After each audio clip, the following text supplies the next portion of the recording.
क्यों? क्योंकि एक इलेक्ट्रॉन आ सकता है, दो आ सकता है, तीन आ सकता है, बट इलेक्ट्रॉन को तोड़ना संभव नहीं है, इसलिए आधा चार्ज, पौना चार्ज, 0.25 चार्ज या decimal fraction of a charge is not allowed. तो इंटीग्रल मल्टीपल होगा, केवल गिनती ऐसे जाएगी 1 2 3 4 5 6 या फिर -1 -2 -3 -4 -5 या 0।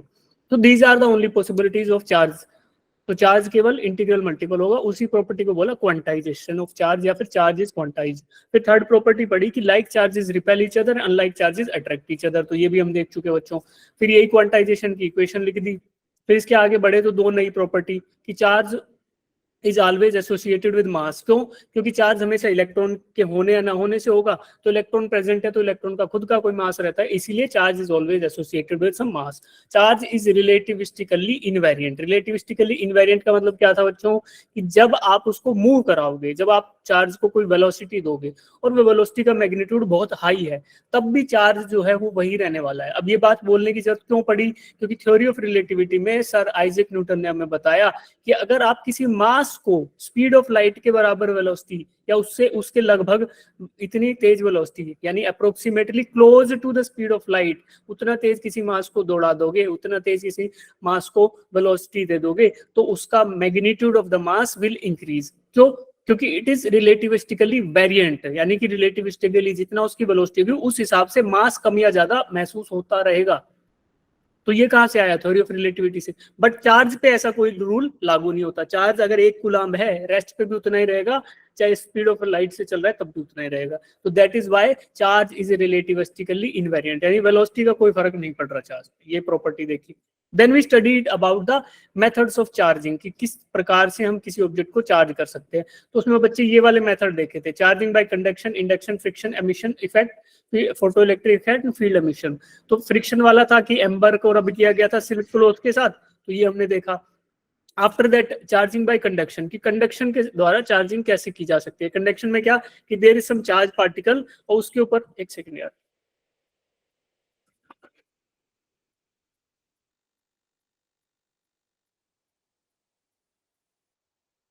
तो हमने पढ़ा मेथड्स ऑफ चार्जिंग के बारे में कि चार्जिंग बाय कंडक्शन, कि किसी ऑब्जेक्ट के पास ऑलरेडी चार्ज है, उस चार्ज को हम ट्रांसफर कर सकते हैं by direct physically touching the object. तो वही था method of charging by conduction.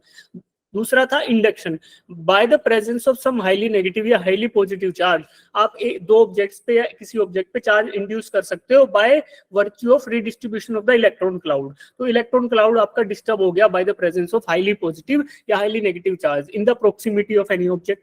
तो वो उसके होने की वजह से without even physically touching the object अगर ऐसे चार्ज इंड्यूस हो जाए तो उसको बोलते हैं चार्जिंग बाय इंडक्शन। ठीक, आगे बढ़े। फिर हमने देखा चार्जिंग बाय फ्रिक्शन। तो ये तो पहला मेथड था जिसमें हम स्केल रब कर रहे थे, पेन रब कर रहे थे या फिर बलून रब कर रहे थे, और जैसा एंशियंट ग्रीस में सिल्क क्लॉथ और एम्बर के साथ हुआ था। तो this was the very first method जिसकी वजह से डिस्कवरी हुई थी सबकी, तो ये हम पढ़ चुके। आफ्टर दैट तीन अलग अलग पढ़े, थर्मियोनिक एमिशन, फोटो इलेक्ट्रिक और फील्ड एमिशन। थर्मियोनिक में क्या था बच्चों कि जो रिलेटिवली लूजली बाउंड इलेक्ट्रॉन्स है, सरफेस पे लूजली बाउंड इलेक्ट्रॉन्स है, अगर उनको आप सफिशिएंट एनर्जी दे दो ताकि वो ऑब्जेक्ट को छोड़ के निकल जाए by the virtue of heat energy, heat को अगर दे रहे हो थर्मल एनर्जी की मदद से, अगर इलेक्ट्रॉन सरफेस को छोड़ के चले जा रहे हैं तो उसको बोलते हैं थर्मियोनिक एमिशन। तो बचा क्या? पीछे बच जाएगा पॉजिटिव चार्ज। और अगर यही पॉसिबिलिटी आ रही है बाय वर्च्यू ऑफ लाइट या फिर रेडिएशन, तो उसकी वजह से क्या होगा? वर्क फंक्शन के बराबर उसको एनर्जी मिलेगा और इलेक्ट्रॉन छोड़ के सरफेस को निकल जाएगा। तो इससे जो एमिशन हुआ या फिर उसको बोलते हैं फोटो इलेक्ट्रिक इफेक्ट, इस पे ही डिपेंडेंट होता है क्या? Solar cell. सोलर सेल या फिर सोलर एनर्जी जितनी भी है वो सब के सब इस पे डिपेंड होते हैं कि बाहर से आएगी रेडिएशन, वो इलेक्ट्रॉन को मूव करा देगी, तो इलेक्ट्रॉन के मोशन को ही हम करंट बोलते हैं, वो अब देखेंगे बाद में, तब करंट इलेक्ट्रिसिटी पढ़ेंगे। तो फोटो इलेक्ट्रिक एनर्जी जनरेशन, जैसे सोलर पैनल लगा होता है, सोलर सेल बोलते हैं कुछ लोग, तो आप लोगों ने देखा होगा गांव में भी होती है सोलर लालटेन होती है, कुछ कुछ बच्चे कुछ कुछ लोग अपने घर पे सोलर एनर्जी का भी लगवाए रखते हैं कि भाई पता नहीं बाहर से लाइट आएगी नहीं आएगी, हम अपना सोलर लगा लेते हैं। तो उसका इफेक्ट वो पूरा का पूरा बेस्ड है इस पे फोटो इलेक्ट्रिक इफेक्ट पे। तो ये हम पढ़ेंगे अच्छे से। कब पढ़ेंगे बेटा? सेमीकंडक्टर इलेक्ट्रॉनिक्स में भी इसका पढ़ेंगे पूरा, कि कैसे एमिशन होता है, कैसे डिस्ट्रीब्यूशन होता है, होल जनरेशन होते हैं, इलेक्ट्रॉन का रिडिस्ट्रीब्यूशन होता है, फिर करंट फ्लो कैसे करता है, वो सारा का सारा पढ़ने वाले अपन किसमें? सेमीकंडक्टर इलेक्ट्रॉनिक्स में, और करंट के बारे में पढ़ेंगे, करंट इलेक्ट्रिसिटी नाम का चैप्टर है उसमें। तो बाकी अभी मोटा मोटी बात क्या समझ आई कि बाय वर्च्यू ऑफ एनर्जी, बाहर से एनर्जी गिर रही है, उससे भी इलेक्ट्रॉन्स को निकाला जा सकता है, और इलेक्ट्रॉन्स अगर निकल गए तो पीछे बच जाएगा पॉजिटिव चार्ज, और इसी प्रोसेस को बोलते हैं charging by photo electric effect. Field emission, बाहर से हाईली पॉजिटिव या नेगेटिव चार्ज के प्रेजेंस से कोई फील्ड जनरेट होगा, और वो फील्ड इतना ज्यादा हो जाए कि जो लूजली बाउंड इलेक्ट्रॉन्स है उनको लेकर बाहर निकल जाए। दैट मीन्स कि ये जो निकल पाए by the presence of some highly negative या पॉजिटिव चार्ज या उसके फील्ड से, तो उसको बोलते हैं फील्ड एमिशन। तो जैसा बेटा एनर्जी हीट से भी तो निकलता समझ आ रहा है कि जैसे एवापोरेशन होता है उस तरीके से फील आ सकती है। एवापोरेशन तो अलग प्रोसेस है, बट फील ऐसे ले सकते हो ना कि हीट दिया तो इलेक्ट्रॉन निकल गए, लाइट गिरी तो इलेक्ट्रॉन, तो ऐसा ही फील्ड की मदद से भी निकल सकता है। इसका फील्ड लेंगे कब, तब एक बार इलेक्ट्रिक फील्ड पढ़ लेंगे तब, ठीक है। तो ये हम अब तक पढ़ चुके थे। अब आगे बढ़ते हैं। ये क्वेश्चंस हो गए थे हमारे बच्चों? No sir, no sir. नहीं हुए थे, तो अब हमें कर रहे हैं क्वेश्चन, ठीक है। तो आप मेरे को बताओ कि ये वाला क्वेश्चन एक बार पढ़ो। केवल और केवल जो प्रॉपर्टी आएंगी बेटा दो ही होंगी, एक तो वो कि लाइक चार्जेस, बताओ तो एक दूसरे को क्या करेंगे, वो रिपेल करेंगे, और नेगेटिव और नेगेटिव है तो एक दूसरे को क्या करेंगे, रिपेल करेंगे, और पॉजिटिव और नेगेटिव है तो एक दूसरे को क्या करेंगे बच्चों, ठीक है। एक प्रॉपर्टी यहाँ पे ये यूज होगी, और एक यूज होगा क्या, इलेक्ट्रॉन क्लाउड वाला जो कंसेप्ट बताया था कि इंडक्शन। मान लो बेटा बाहर से आया पॉजिटिव चार्ज, ठीक है, बहुत हैवी हाईली पॉजिटिव चार्ज आ गया, तो अंदर जो फ्री इलेक्ट्रॉन्स थे वो क्या करेंगे, इलेक्ट्रॉन्स लेफ्ट साइड में ड्रॉ करूं कि राइट साइड में, तो लेफ्ट साइड है ना, क्योंकि नेगेटिव होता है इलेक्ट्रॉन, तो वो क्या करेगा, पॉजिटिव चार्ज की तरफ अट्रैक्ट होने की कोशिश करेगा, और बाकी जो पीछे बच जाएगा वो पॉजिटिव जो चार्ज है वो इससे रिपेल होने की कोशिश करेगा, तो राइट साइड में पॉजिटिव चार्ज आ जाएगा और लेफ्ट में क्या आ जाएगा, इलेक्ट्रॉन या फिर नेगेटिव चार्ज, है ना। नेगेटिव चार्ज भी बोल सकते हो, अब इलेक्ट्रॉन बताना जरूरी नहीं है, इसको इलेक्ट्रॉन ड्रॉ करना नहीं, हम ऐसे भी कर सकते थे कि भैया इधर आएगा तो इधर नेगेटिव आ जाएगा इसकी साइड, और दूसरे साइड इससे दूर वाली तरफ पॉजिटिव आ जाएगा, ठीक है, ऐसे भी पढ़ सकते हो। तो ये दोनों प्रॉपर्टीज कि बाहर कोई चार्ज आ रहा है हाईली नेगेटिव हाईली पॉजिटिव, तो इससे इलेक्ट्रॉन क्लाउड डिस्टर्ब होता है, और दूसरी प्रॉपर्टी ये कि like charges repel each other and unlike charges attract each other. तो आप बेटा एक बार ये क्वेश्चन का पूरा डेफिनेशन पढ़ो, शब्द बाय शब्द, वर्ड बाय वर्ड, तो आपको कुछ फील आएगी, कुछ समझ आएगा, उसको इमेजिन करने की कोशिश करो, then we will approach towards the solution of this problem. तो आप 1 मिनट लीजिए, इसको पढ़िए, सब बच्चे एक बार ध्यान से पढ़ेंगे इसको।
ठीक है, तो सुनो एक बार।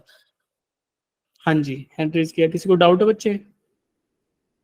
सर गलती से हो गया था। हाँ, आंसर तो देख रहा हूँ मैं, चैट बॉक्स में काफी बच्चों ने डाला, ठीक है। तो देखो अब क्या करेंगे, we will read it word by word, और फिर हमें ना एक अपना एजम्पशन लेके चलेंगे कि यार मैं एज्यूम कर रहा हूँ कि किसी एक बॉल पे या एक, तो सबसे पहले तो ये समझ लो स्टायरोफोम बॉल्स क्या होती है। स्टायरोफोम बॉल्स को आप इमेजिन कर सकते हो कि they are something like thermocol balls, है ना। स्टायरोफोम और thermocol they are both thermoplastics बोल सकते हैं उनको, है ना, प्लास्टिक का ही एक कैटेगरी है। तो जैसा थर्मोकोल बॉल्स होती हैं, थर्मोकोल के तो सबने देखा होगा, उसमें बॉल्स निकलती हैं, बच्चे निकालते हैं, छोटी छोटी बॉल्स निकल जाती हैं, तो उन्हीं को उसी जैसी बॉल्स को बोलते हैं स्टायरोफोम बॉल्स, राइट। अब हमारे पास 5 है बच्चे, A B C D and E, तो 5 बॉल्स हैं, they are used in an experiment, और ऑब्जर्वेशन नोट डाउन किया गया कि 5 बॉल तो हैं लेकिन उनके आपस में क्या क्या ऑब्जर्वेशन है। अब एक एक ऑब्जर्वेशन को पढ़ते जाएंगे और चार्ज असाइन करते जाएंगे कि हमें क्या लगता है कि इस पे क्या चार्ज होगा। तो अभी इसको मिटा देते हैं, तो सबको पता है पॉजिटिव नेगेटिव वाला खेल, इसको मिटा देते हैं। देन वी विल सी कि फर्स्ट स्टेटमेंट पढ़ते हैं बच्चों। Ball A repels C and attracts B. जो ए है वो बी को रिपेल करता है और सी को अट्रैक्ट करता है। अट्रैक्ट तो करता है। अब देखो मैं दो चीजें इमेजिन कर लेता हूँ भाई, या तो ए पे चार्ज होगा पॉजिटिव या ए पे चार्ज होगा नेगेटिव, है ना, हमें ये तो बताना है। तो अगर ए पे चार्ज पॉजिटिव हुआ तो अभी देखो ए रिपेल्स सी, ए को सी को रिपेल करना है, तो बेटा रिपेल करने के लिए लाइक चार्ज होना चाहिए। Yes sir. तो ए और सी पे सेम चार्ज होगा। तो अगर इस पे पॉजिटिव रहा होगा तो पॉजिटिव और नेगेटिव रहा होगा तो नेगेटिव। हम दोनों केसेस लेके चल रहे हैं, देखो यहाँ पे केस 1 और ये केस 2। केस 1 में क्या हो सकता है कि बच्चों पॉजिटिव चार्ज रहा होगा, अभी क्वेश्चन में पता नहीं दिया नहीं हुआ, तो पॉजिटिव चार्ज भी पॉजिटिव चार्ज को रिपेल कर सकता है, नेगेटिव भी नेगेटिव को रिपेल कर सकता है, तो हम जानते हैं। तो हमने दोनों एज्यूम कर लिए।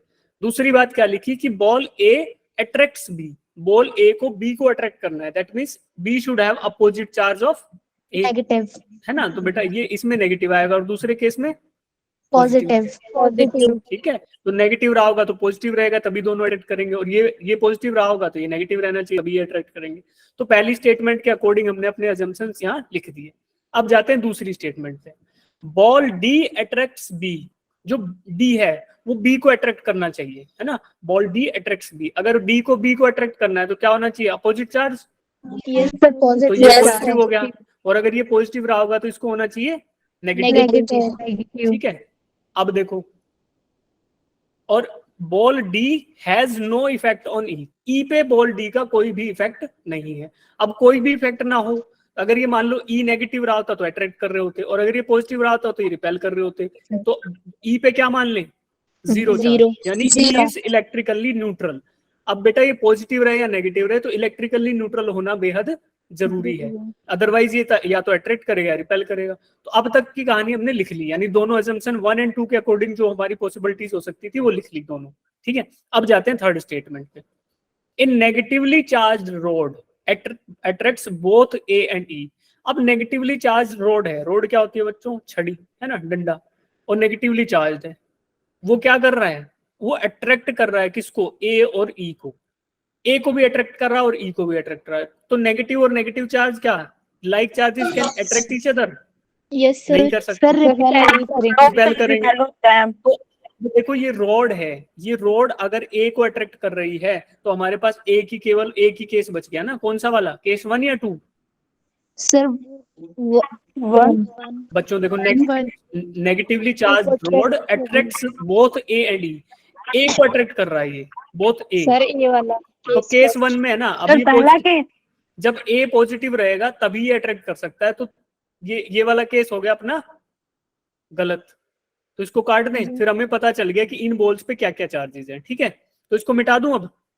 Yes sir. केस 2 को मिटा देते हैं। तो अब हमें पता चल गया कि जी ए पर पॉजिटिव चार्ज है, बी पे नेगेटिव, सी पे पॉजिटिव, डी पे पॉजिटिव। अब ई के बारे में कुछ बात लिखी है, देखो कि नेगेटिवली चार्ज रोड अट्रैक्ट्स ई ऑल्सो। तो क्या ये देखो ई थी, मान लो ई वाला पिथ बॉल है और इस पे न्यूट्रल चार्ज है, ये 0 के बराबर है, तो क्या नेगेटिव चार्ज एक न्यूट्रल बॉडी को अट्रैक्ट कर सकता है?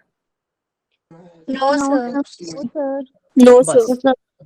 बस यहीं पे आपको नया चीज सीखना है, और यही फाउंडेशन है अगले लॉ का जो हम पढ़ने वाले हैं। ठीक है, अब तक की बात सबको समझ आई बच्चों, ए बी सी डी ये वाला, ये कितने बच्चों को समझ आया कि ये वाला तो ठीक आ रहा है समझ सर? हाँ जी सही है। अब देखो बच्चों की नेगेटिव रॉड न्यूट्रल बॉडी को अट्रैक्ट कैसे करेगा, कर सकता है बट कैसे करेगा वो मैं बताता हूँ। तो अभी के लिए मैं मान लूं कि ये 0 है और ऑप्शन टिक कर देते हैं, तो कौन सा ऑप्शन आ रहा है बच्चों? Sir B. ऑप्शन बी ना, कि ए पॉजिटिव रहेगा, नेगेटिव पॉजिटिव और ये 0।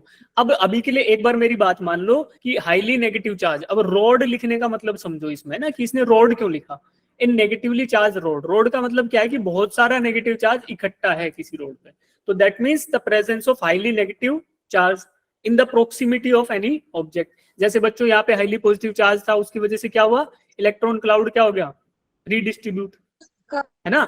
तो अब देखो, अब ये पिथ बॉल थी, इसके बाद की बात देखो क्या लिखा है, an electrically neutral styrofoam ball is very sensitive to charge induction. Charge induction क्या था बच्चों, देखो method of charging by induction, ये वाला, कि बाहर कोई चार्ज प्रेजेंट है, उसकी प्रेजेंस मात्र से, उसके होने मात्र से रीडिस्ट्रीब्यूशन ऑफ चार्ज हो गया जी। तो रीडिस्ट्रीब्यूशन हो गया तो क्या होगा, पॉजिटिव वाला नेगेटिव को अट्रैक्ट करेगा और नेगेटिव वाला नेगेटिव को रिपेल करेगा। ऐसा पॉसिबल है by the redistribution of electron cloud. तो ये सारी चीजें हम पढ़ते हुए आ रहे हैं। तो अब देखो इसको स्पेसिफिकली उस रोड के प्रोस्पेक्टिव से देखते हैं। ये नेगेटिवली चार्ज रोड आ गई। अब ये स्टायरोफोम बॉल था बच्चों, ये इलेक्ट्रिकली न्यूट्रल था स्टार्टिंग में, इस पे कोई भी चार्ज नहीं था, बट जब इसके आसपास आया नेगेटिव चार्ज तो क्या होगा, इसकी तरफ पॉजिटिव बनाऊं कि नेगेटिव, पॉजिटिव, ये पॉजिटिव आएगा ना बच्चों, नेगेटिव वाला पॉजिटिव को अट्रैक्ट करेगा और रिपेल किसको करेगा, नेगेटिव को। तो इससे दूर वाली डायरेक्शन में नेगेटिव आ जाएगा और इसके साथ वाली डायरेक्शन में क्या आएगा, पॉजिटिव। इस बात पे कितने बच्चे एग्री कर रहे हो मेरे से कि सर बात तो सही बोल रहे हो आप, ठीक है, शाबाश। तो अब इतना तक तो हमने पढ़ लिया है कि ऐसा तो होगा ही सर। अब आगे की बात बताओ, अट्रैक्ट कैसे करेगा, ठीक है। तो देखो नेगेटिव चार्ज और positive charge, will they attract each other, yes negative वाला, तो देखो ये नेगेटिव रॉड है, ये इसकी तरफ खींची चली आएगी, किसकी तरफ, ये पॉजिटिव चार्ज की तरफ, और ये पॉजिटिव चार्ज इसकी तरफ खींचने की कोशिश करेगा। बट ये वाला नेगेटिव चार्ज इस रॉड से दूर भागने की कोशिश करेगा और ये रॉड भी उस वाले नेगेटिव चार्ज से दूर भागने की कोशिश करेगी। अब हमें ये डिसाइड करना है कि बेटा फोर्स ऑफ अट्रैक्शन ज्यादा होगा कि फोर्स ऑफ रिपल्शन ज्यादा होगा, ठीक है ना। तो देखो पॉजिटिव और नेगेटिव के बीच में तो फोर्स ऑफ अट्रैक्शन आ रहा है, क्यों, क्योंकि unlike charges attract each other, और लाइक चार्जेस नेगेटिव और नेगेटिव के बीच में आ रहा है फोर्स ऑफ रिपल्शन। तो दोनों ही एक साथ प्रेजेंट है, क्यों, क्योंकि ये इलेक्ट्रॉन क्लाउड इलेक्ट्रिकली न्यूट्रल था, उसमें रिडिस्ट्रीब्यूट हो गया, तो नेगेटिव और पॉजिटिव अट्रैक्ट कर रहे हैं जी, और नेगेटिव रिपेल कर रहे हैं। अब मैं अगर आपको बोल दूं कि फोर्स ऑफ अट्रैक्शन अगर ज्यादा है फोर्स ऑफ रिपल्सन से, तो फिर नेट क्या होगा, रिपल्सन होगा कि अट्रैक्शन होगा, अट्रैक्शन होता है ना भाई। अगर खींचने वाला फोर्स ज्यादा है धक्का देने वाले से तो खींचेगा ना ऑब्जेक्ट। तो अभी बताओ कि जो चीज नजदीक होगी वो ज्यादा फोर्स लगाएगी कि जो चीज दूर होगी वो ज्यादा फोर्स लगाएगी, सर जो नजदीक होगी वो ज्यादा फोर्स लगाएगी। अभी तक जिन बच्चों ने बोला वो तुक्का मारा है, ठीक है, बट आपका तुक्का सही है। यही बात आज से बहुत सालों पहले एक साइंटिस्ट थे कूलम्स जिनका नाम था, उन्होंने भी बोली थी कि जो चार्ज नजदीक होगा वो ज्यादा फोर्स लगाएगा, जो चार्ज दूर होगा वो कम फोर्स लगाएगा। ठीक बात है। तो आप भी क्या हो गए, आप भी बन गए आज से साइंटिस्ट, है ना, छोटे साइंटिस्ट 11th 12th क्लास वाले। तो force of attraction is greater than force of repulsion. अगर मैं ये बोल रहा हूं तो फिर उस हिसाब से बच्चों ठीक है ना कि इलेक्ट्रिकली न्यूट्रल बॉल भी अट्रैक्ट हो सकती है किसी नेगेटिव या पॉजिटिव चार्ज के साथ। कूल है। यस सर अब इसके आगे पढ़ेंगे कि ऐसा हो क्यों रहा है, वही फाउंडेशन ले करेगा किसका, कूलम्स लॉ का, वो पढ़ेंगे, ठीक है। तो अभी देख लो, ये आ गया समझ, आगे बढ़ जाए। यस सर तो ये सारी कहानी अंग्रेजी में यहाँ भी लिख दिया आपकी सुविधा के लिए। तो जिन बच्चों को समझ नहीं आया वो इससे पढ़ के सीख लेंगे, ठीक है, नहीं तो रिकॉर्डिंग देख लेंगे क्लास की। तो सभी चीजें आपको अवेलेबल है बच्चों, पढ़ने की इच्छा हुई तो सब हो जाएगा। नहीं बात सही बात है ना, यस और नो? ठीक है। अब एक लवली सा क्वेश्चन है, ये करके दिखाओ मुझे। चार्ज इज क्वांटाइज्ड, यानी कि क्वांटाइजेशन ऑफ चार्ज का यहाँ पे प्रिंसिपल यूज होगा बच्चों, जिसमें हमने पढ़ा था क्या, Q is equal to plus minus N into E, है ना, कि net charge on any object can only be integral multiple of the standard charge. और स्टैंडर्ड चार्ज क्या होता है, चार्ज ऑन वन इलेक्ट्रॉन।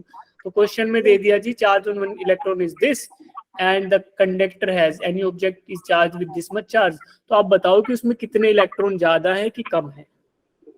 तो पहले तो मुझे ये बता दो कि इलेक्ट्रॉन का यहाँ पे एब्सेंस है या फिर एक्सेस इलेक्ट्रॉन प्रेजेंट है।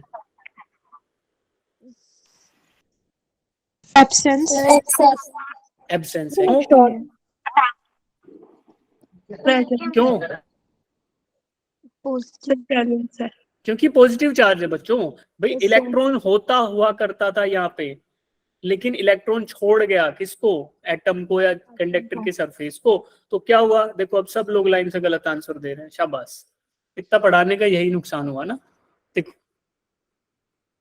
वापिस आते हैं, नोट्स पढ़ते हो कि नहीं पढ़ते हो? सर पढ़ते हैं। डेफिशिएंसी ऑफ इलेक्ट्रॉन्स का मतलब क्या है, पॉजिटिव चार्ज, और एक्सेस ऑफ इलेक्ट्रॉन्स का मतलब क्या है? Negative charge. Negative charge. ठीक है ना? तो अब मुझे बताओ कि क्वेश्चन में पॉजिटिव चार्ज दिया हुआ है कि नेगेटिव चार्ज दिया हुआ है? सर पॉजिटिव तो फिर यहाँ पे एब्सेंट एक्सेस हुआ कि डेफिशिएंसी हुई? डेफिशिएंसी डेफिशिएंसी हुई। तो ऑप्शन ए वाले को क्या बोल दूं मैं कि तुम तो गलत हो बच्चों। अब Yes, sir. आगे की बात बताओ भैया। देखो ये नेगेटिव चार्ज होता तो आपकी बात सही रहती कि एक्सेस है, बट यहाँ पे तो पहली बात है कि इलेक्ट्रॉन्स आर लेस, यानी इलेक्ट्रॉन्स आर एब्सेंट और इलेक्ट्रॉन्स आर डेफिशिएंट या फिर इलेक्ट्रॉन्स आर शॉर्ट। तो ये चीजें हमारी हैं। अब नंबर ऑफ इलेक्ट्रॉन्स खाली कैलकुलेट करना रहेगा, उसमें भी डिवाइड आपको करना नहीं बच्चों। क्यों? क्योंकि देखो 14.4 है, अगर इसको मैं 1 से डिवाइड कर दूं तो आंसर क्या आएगा? 14.4। और अगर 14.4 को मैं 1 से थोड़ी सी बड़ी वैल्यू से डिवाइड कर दूं तो आंसर आएगा लेस देन 14.4, है ना जी? तो Yes. एग्जैक्टली डिवाइड भी नहीं करना Yes. भैया, हमें पता है कि शॉर्ट है। ठीक है जी। अब शॉर्ट वाले दो ऑप्शन 27 या फिर 9।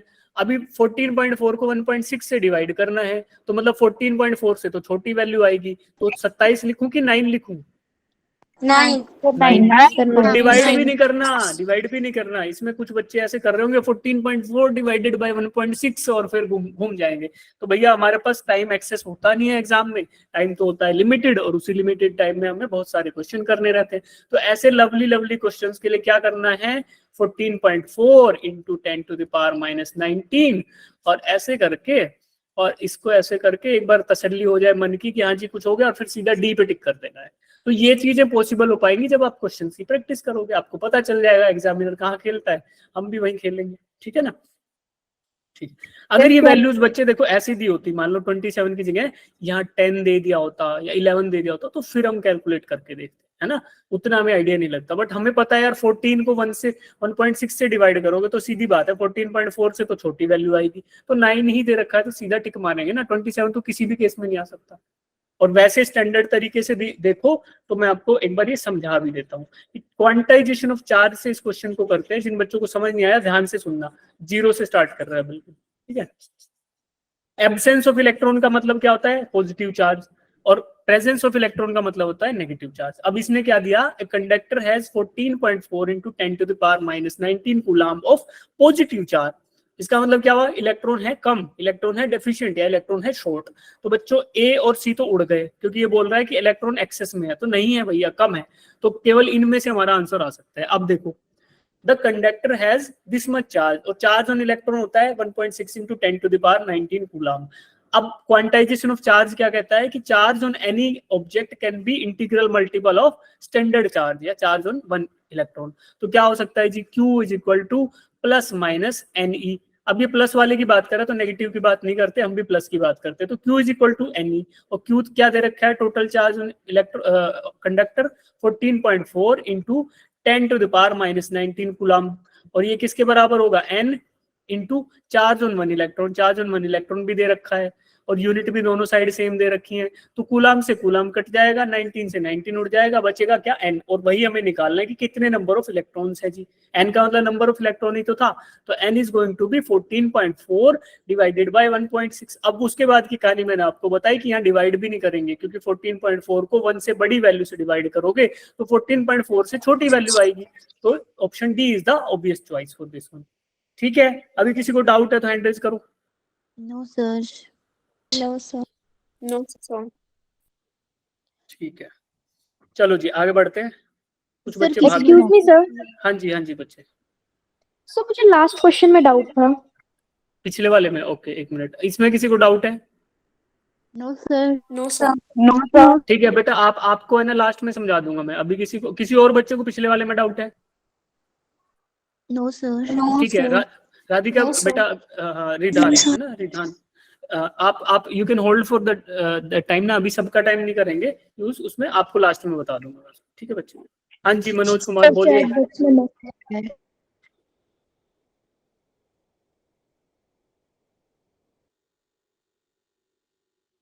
ओके, हाँ लेफ्ट अब हो ही जाएगा यार, कोई बात नहीं। अगर आपका बैटरी कम है, थंडरस्टॉर्म है, तो क्या कर सकते हैं? You can watch the recordings में, रिकॉर्डिंग शेयर करते हैं आपको, तो आप मेरे से पर्सनली मैसेज कर दीजिएगा तो मैं आपको पर्सनली भी भेज दूंगा। अदरवाइज एक बार आपको प्लेलिस्ट भी शेयर कर दूंगा, किसी बच्चे का किसी कारण से छूट जाता है तो यूट्यूब की रिकॉर्डिंग्स आप देख सकते हैं, बट इसका मतलब कतई ये नहीं है कि क्लास आना छोड़ दो, है ना, वो तो बहुत गलत काम हो जाएगा, फिर हम रिकॉर्डिंग का भी दिक्कत कर देंगे आपको, तो वो नहीं करना है। बिकॉज लाइव क्लास का अलग बेनिफिट है ना, रिकॉर्डिंग में तो ऐसा लगता है कि क्या ही है, पैसिव है।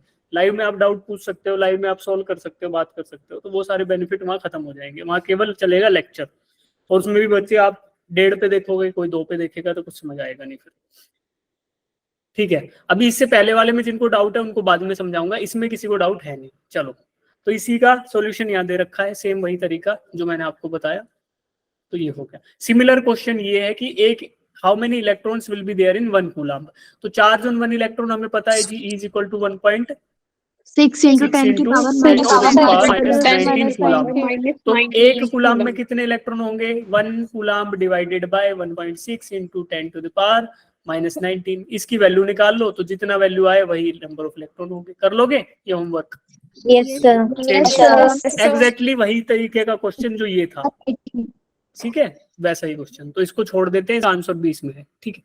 अब मुझे याद मैं चेक करता हूँ कितना आपको याद है। ये वाला क्वेश्चन का आंसर दो मुझे, चैट बॉक्स में आंसर चाहिए, ABCD, है ना, जिसको जो लगता है चैट बॉक्स में दो, फिर बताता हूँ क्या आंसर है।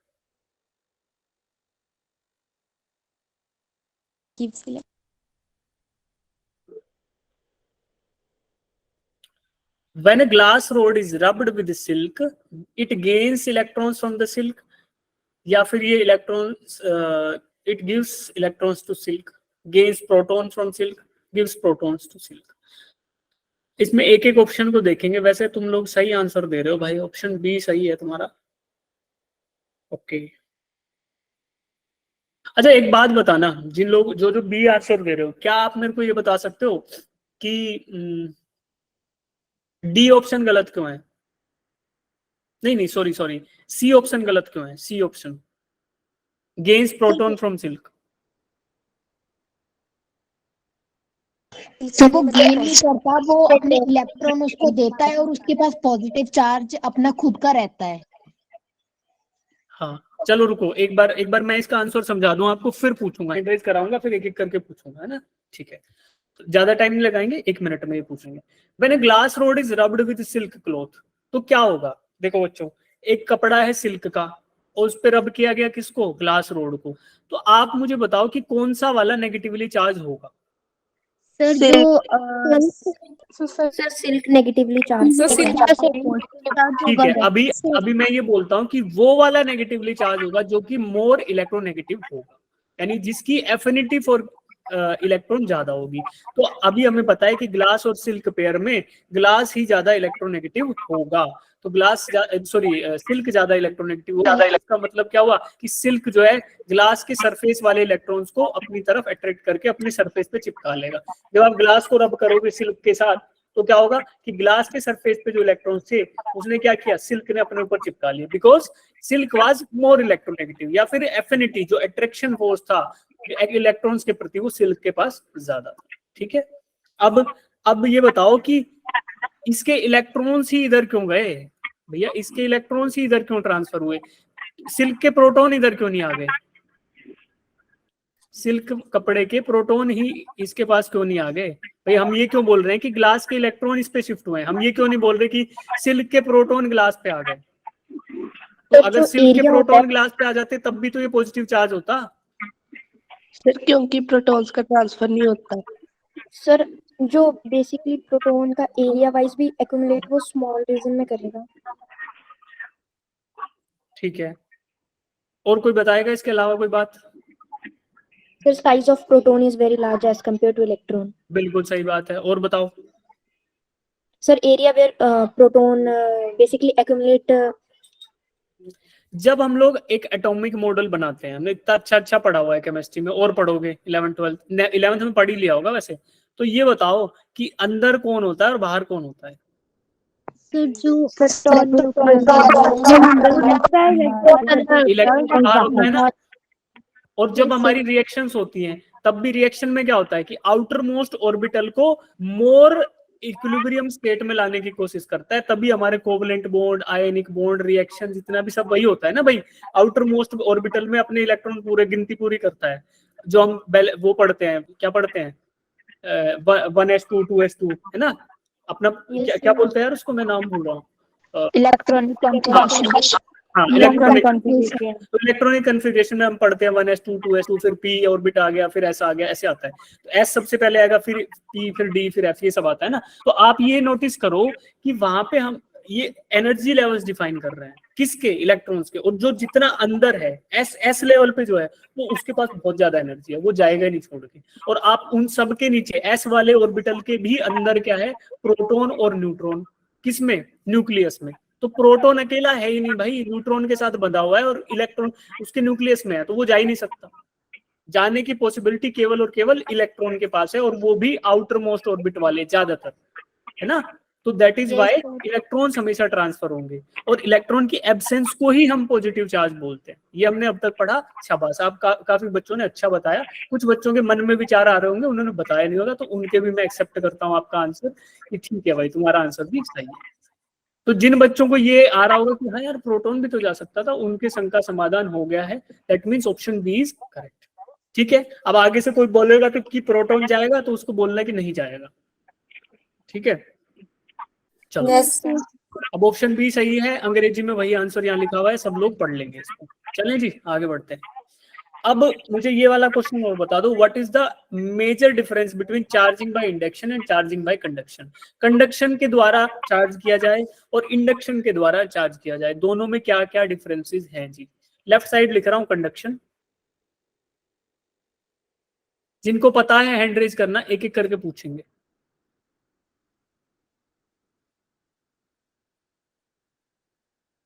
बोलो बेटा, रिया बोलो। सर कंडक्शन हमेशा कांटेक्ट की वजह से होती है और इंडक्शन विदाउट कांटेक्ट।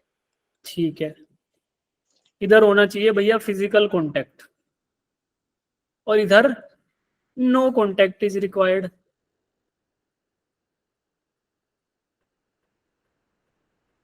उसके बाद अनामिका बोलिए जी,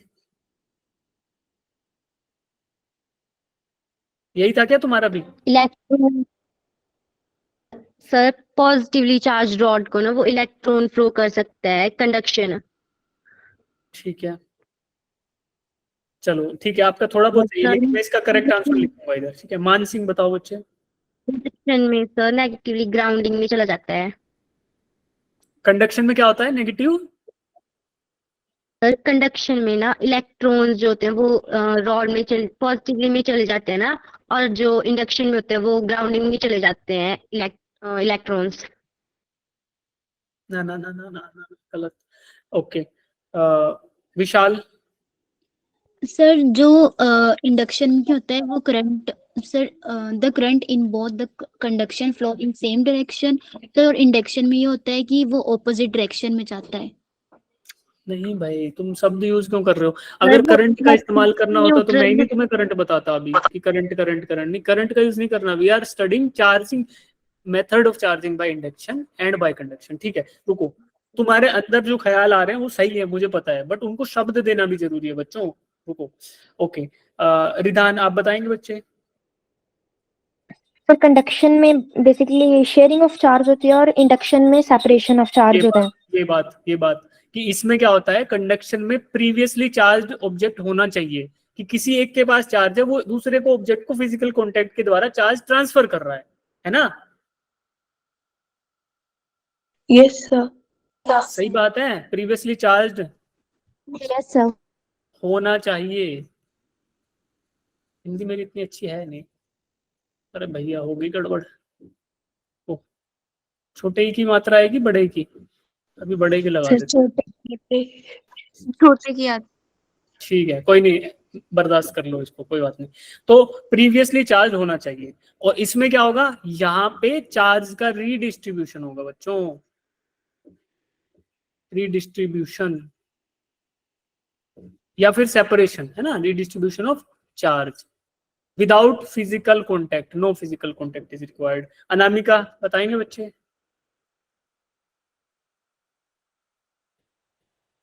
यस सर। बताओ क्या यही थे क्या? ठीक है भाई, सर मेजर। जो हाँ बताओ बताओ। इलेक्ट्रॉन्स होते हैं ना, सर जो इलेक्ट्रॉन्स होते हैं ना हमारे पास, वो ना मतलब कि प्रोटॉन जितने की दूसरी बॉडी में प्रोटॉन्स होते हैं और इस बॉडी में इलेक्ट्रॉन्स होते हैं ना, वो परली साइड जाके दूसरी बॉडी में जाके ना उनको न्यूट्रल कर सकते हैं, मतलब आधे इलेक्ट्रॉन्स न्यूट्रल हो सकते हैं वहां पे जाके प्रोटॉन्स और इलेक्ट्रॉन्स आपस में। तो फिर क्या होगा उससे? फिर क्या होगा जी, सर बताओ। वो लेस पॉजिटिवली चार्ज हो जाता है। हाँ वो ठीक है, वो सारी बात सही है। फिर तो लेकिन उसमें कंडक्शन और इंडक्शन का क्या रोल आया, वो बताओ। सर कौन से? कंडक्शन में होता है ये, इंडक्शन में सर जो इलेक्ट्रॉन्स होते हैं ना एक्स्ट्रा, वो ग्राउंडिंग में चले जाते हैं। नहीं भाई, क्या बता रहे हो आप? ग्राउंडिंग में चले जाते हैं? ग्राउंडिंग में नहीं जाएंगे, वो अपरेटस टू अपरेटस डिपेंड करेगा। शायद आपने स्कूल में ऐसा पढ़ा होगा तब आप बता रहे हो, कोई बात नहीं। ठीक है, अभी पढ़ लेंगे बच्चों। जो मेजर डिफरेंस वो दो ही है कि कंडक्शन में फिजिकल कांटेक्ट होना चाहिए, इधर फिजिकल कांटेक्ट रिक्वायर्ड नहीं होगा। यहाँ प्रीवियसली चार्ज ऑब्जेक्ट होना चाहिए जो अपने चार्ज को ट्रांसफर कर सके बाय डायरेक्ट फिजिकल कांटेक्ट, ठीक है। और यहाँ पे रीडिस्ट्रीब्यूशन ऑफ चार्ज है कि डायरेक्ट फिजिकल कांटेक्ट नहीं है, उसके पास होने मात्र से रीडिस्ट्रीब्यूशन हो जा रहा है। तो these are the two basic differences, ठीक है, यही यहाँ पे लिखे हुए हैं, ठीक है।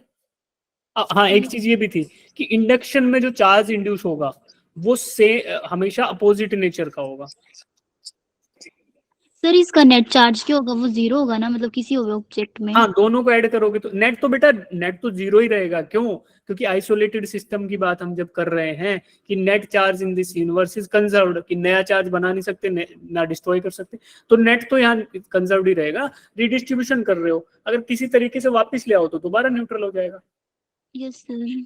तो इंडक्शन में अपोजिट नेचर का चार्ज इंड्यूस होता है। और जो आपने बोला था ना, कुछ कुछ बच्चे बोल रहे हैं सर वो ग्राउंड में चला जाता है, ग्राउंड में चला, ठीक है तुम्हारी बात, मुझे भी पता है उस अपरेटस का, कि अगर हम जो दूसरे वाला नेगेटिव वाला इधर इंड्यूस हुआ था उसको किसी तरीके से ग्राउंड में पहुंचा दें और फिर हटा लें इसको ग्राउंड से, तो फिर क्या बचेगा इस पर? पॉजिटिव चार्ज, है ना? यही तो बोल रहे हो तुम लोग यस कि सर। सर ये नेगेटिव चार्ज आया था, नेगेटिव में ये पॉजिटिव आ गया, जो इलेक्ट्रॉन बने उनको ग्राउंड में भेज दिया, फिर ग्राउंड से इसको हटा लिया, बच गया पॉजिटिव चार्ज, है ना? यही बोल रहे हो, मुझे पता है। Yes, लेकिन sir. यहाँ पे देखो बच्चे, जो आप ग्राउंड बोल रहे हो ना, वो ये सेकंड वाला स्फीयर जो दूसरे नंबर वाली बॉल है ना, इसको आप ग्राउंड बोल दो, है ना? ये ग्राउंड बोल दो। अगर ग्राउंड नहीं रहा तो ये आइसोलेटेड, अगर नीचे से इंसुलेटेड है तो बी है और ये ए है, ये नेगेटिव चार्ज है, पॉजिटिव चार्ज। अगर ये जो नेगेटिव चार्ज जनरेट हुआ था, अगर इसी को आप कनेक्ट करके इधर ग्राउंड में ग्राउंडिंग कर दो तो क्या होगा? ये नेगेटिव चार्ज इधर फ्लो कर गया सारा, है ना?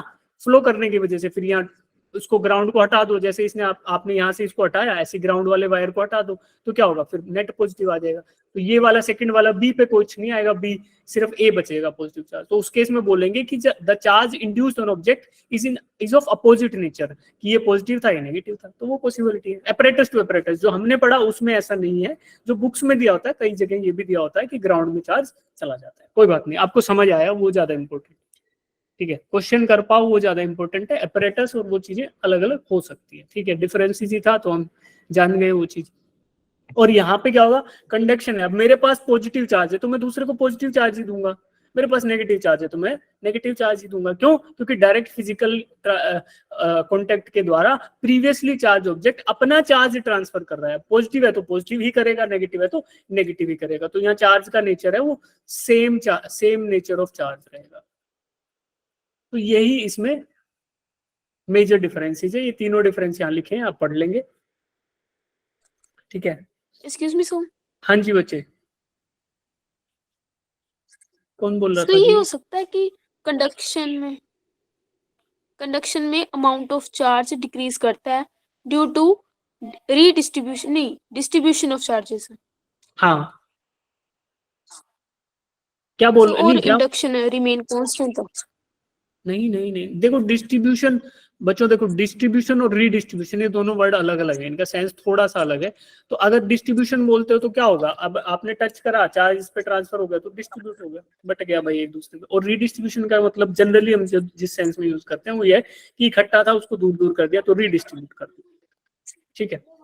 अब मान लो प्रिया के पास, मेरे पास कुछ टॉफीज थी तो मैंने प्रिया को दे दी, तो मैंने क्या किया, डिस्ट्रीब्यूट कर दी। और प्रिया के पास बहुत सारी टॉफी, प्रिया से छीनी और सब में बांट दी तो रिडिस्ट्रीब्यूट कर दी। ऐसा कुछ थोड़ा उस फील से, कोई बात नहीं। तो बहुत, अभी देखो जो कंफ्यूजन आ रहा है ना बेटा, आपको एक दो टाइप के क्वेश्चन इसी से कर लेना, यहाँ भी है, कुछ और एक्स्ट्रा दे दूंगा तो वो कंसेप्ट क्लियर हो जाएगा कि कहाँ पे कौन सा वर्ड कैसे रहेगा। जैसे जैसे क्वेश्चंस अटेम्प्ट करोगे तो ये माइनर माइनर छोटी छोटी दिक्कतें वो सब धीरे धीरे खत्म होती चली जाएंगी, ठीक है। ओके जी, अब मुझे बताओ, if a charged body is placed near a neutral conductor, will it attract the conductor or repel it? Sir attract the conductor, बताओ भाई, अट्रैक्ट बताओ। करेगा, सर अट्रैक्ट करेगी। अट्रैक्ट अट्रैक्ट करेगी।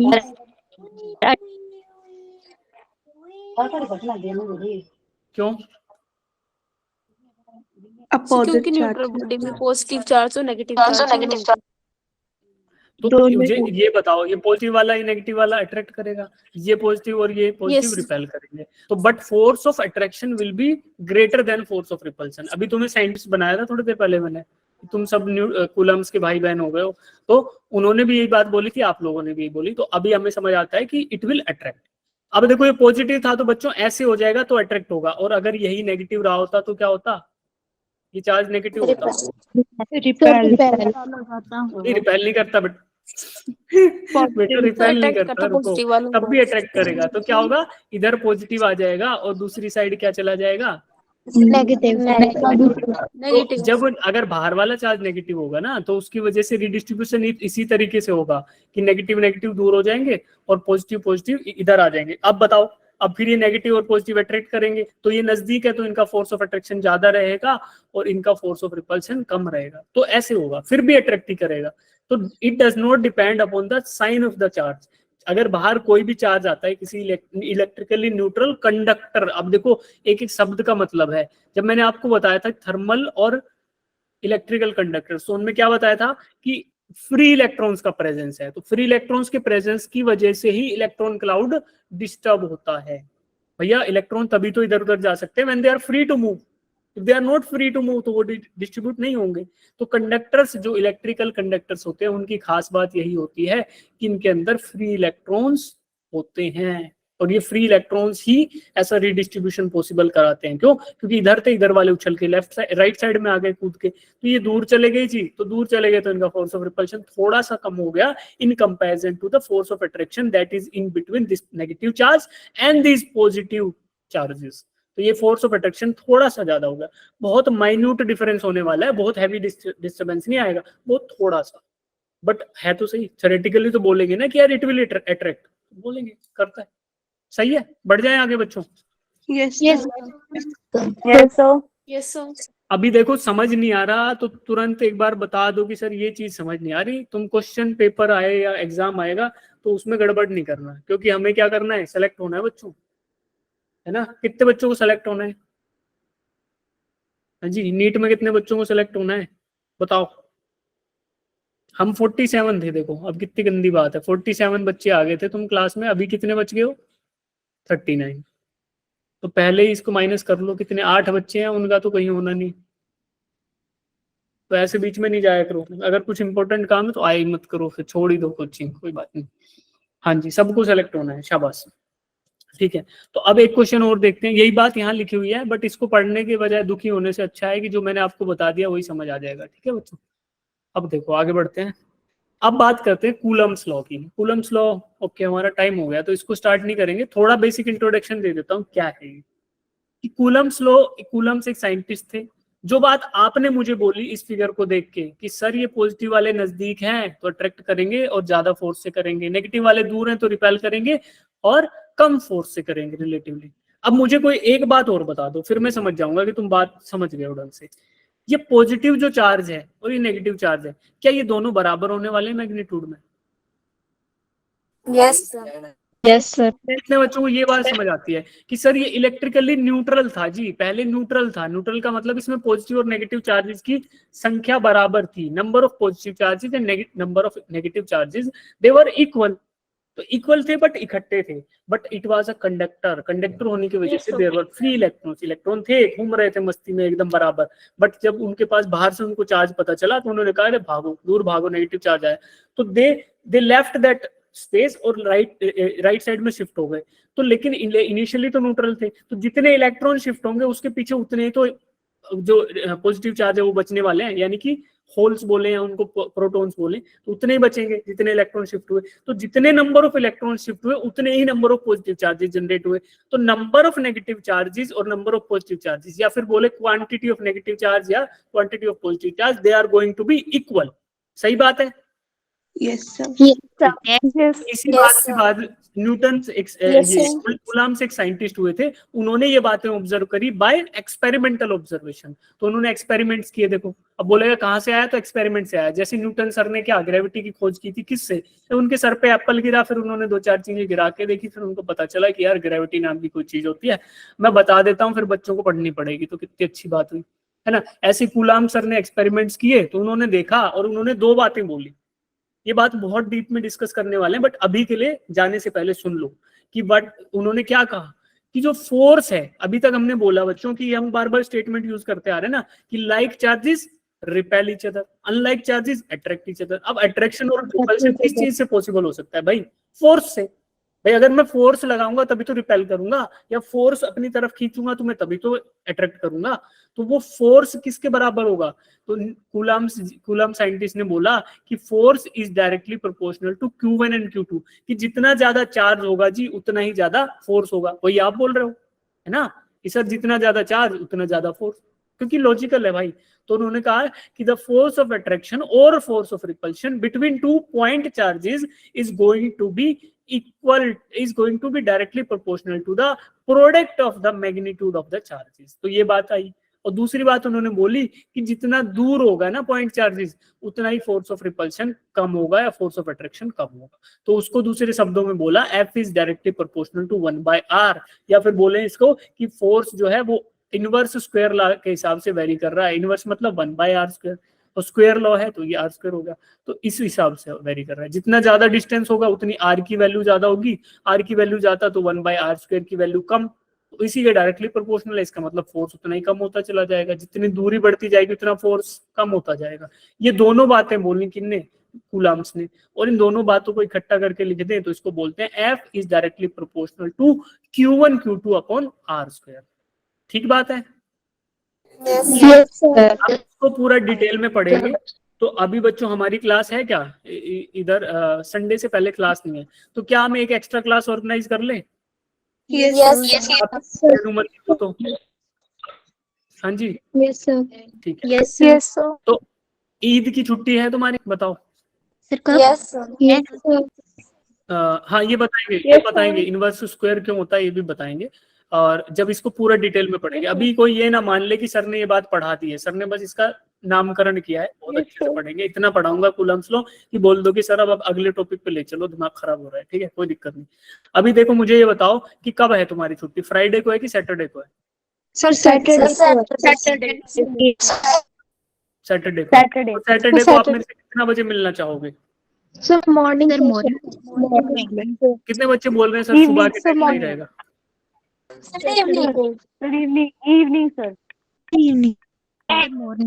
अब अभी मॉर्निंग वाले हाथ नीचे कर लो, इवनिंग वाले हाथ ऊपर करो।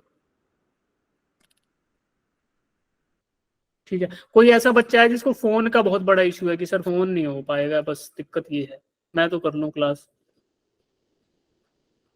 No sir.